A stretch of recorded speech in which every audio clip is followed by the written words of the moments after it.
दोस्तों सबसे common question ये होता है कि क्या हमें एडेनियम को हर साल रिपोर्ट करना चाहिए। तो हाँ, अगर आपका प्लांट मिट्टी में लगा है तो आपको इसे हर साल रिपोर्ट करना चाहिए कि मिट्टी में अगर कभी पानी ठहरा होगा और रूट में कहीं सड़न होगी तो वो कब आपका प्लांट पूरा मर जाएगा आपको पता ही नहीं चलेगा।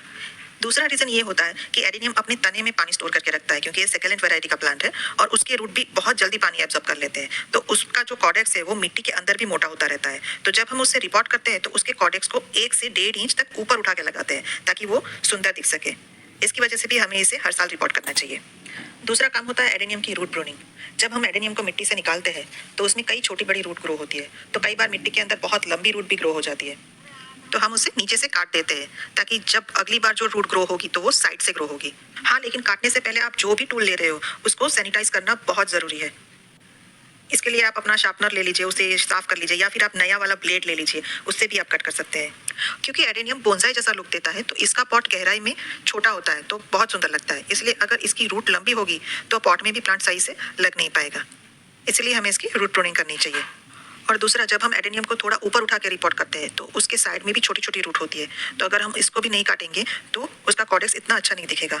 तो जो छोटी छोटी जो हम ऊपर उठा के रखेंगे, जितना पार्ट ऊपर उठा के रहेगा उसमें जो छोटी छोटी रूट होती है उसे हमें काट देना चाहिए, तो फिर धीरे धीरे हमारे कॉर्डेक्स का साइज भी बढ़ता जाएगा। तीसरा और बहुत इंपॉर्टेंट जो काम होता है वो है उसको फंगीसाइड की ट्रीटमेंट देना। इसमें फंगस का अटैक काफी कॉमन है, तो आप इसमें जो भी पार्ट कट करो उसके ऊपर आप फंगीसाइड का लेप लगा दीजिए। दोस्तों, फंगीसाइड 2 प्रकार के आते हैं, एक तो कॉन्टैक्ट फंगीसाइड और दूसरा है सिस्टमैटिक फंगीसाइड। तो आप इसमें सिस्टमैटिक फंगीसाइड का यूज करें। सिस्टमैटिक फंगीसाइड वो होता है जो प्लांट के टिश्यू है वो उसको एब्जॉर्ब कर लेते हैं और जो प्लांट में अंदर की तरफ कोई भी अगर फंगस लगा है तो वो उसे दूर करता है। मैंने इसमें सैप फंगीसाइड का यूज किया है। हर साल रिपोर्ट हम इसलिए भी करते हैं कि हम चेक कर सके कि इसमें कहीं पे रूट रॉट तो नहीं हुआ है, और अगर इसकी रूट सौगी सी या पिछकी हुई दिखे तो हमें उसे तुरंत दूर कर देना चाहिए और उस पर फंगीसाइड लगा देना चाहिए ताकि इन्फेक्शन आगे न बढ़े। उसके अलावा अगर आपके प्लांट में कोई इन्फेक्शन नहीं है फिर भी एज अ प्रिकॉशन आप प्लांट को फंगीसाइड के लिक्विड में कम से कम 1 से 2 घंटा डुबो के रख दो, और उसके बाद उसको आप निकाल के शेडी एरिया में कम से कम 1 से 2 दिन के लिए सूखने के लिए रख दीजिए।